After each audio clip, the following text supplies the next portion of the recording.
ওসমান হাদি হত্যার ঘটনায় চট্টগ্রামে ভারতীয় হাই কমিশনের চারপাশে অতিরিক্ত আইন শৃঙ্খলা বাহিনী মোতায়েন করা হয়েছে। সেখানে আছেন সহকর্মী জোবায়েদ ইবনে শাহাদাত। সরাসরি যুক্ত হচ্ছে তার সাথে। জোবায়েদ, আগের ঘন্টায় আপনি জানাচ্ছিলেন আইন শৃঙ্খলা বাহিনীর কড়া নিরাপত্তা বলয়ের খবর। বর্তমানে পরিস্থিতি কেমন দেখছেন আমাদের জানাবেন। রাব্বি, এখন আগের মতোই আইন শৃঙ্খলা রক্ষাকারী বাহিনীর নিরাপত্তা ব্যবস্থা রয়েছে।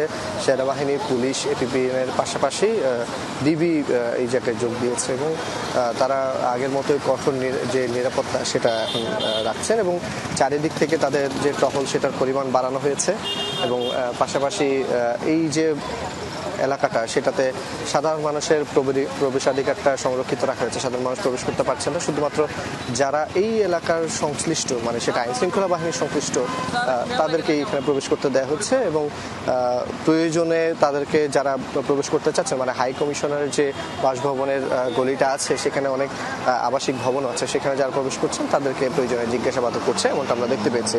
এবং এই যে ঘটনাটা, এটা আজ ভোর থেকেই আমরা দেখতে পাচ্ছি যে সাধারণ যে ঘটনাটা ঘটেছে, গতকাল হামলার ঘটনা বা ইটপাটকেল নিক্ষেপের ঘটনা, তারপর থেকেই নিরাপত্তা ব্যবস্থা জোরদার আছে এবং এটা পরবর্তী নির্দেশনা আদৌ পর্যন্ত থাকবে, এমনটাই জানতে পেরেছি।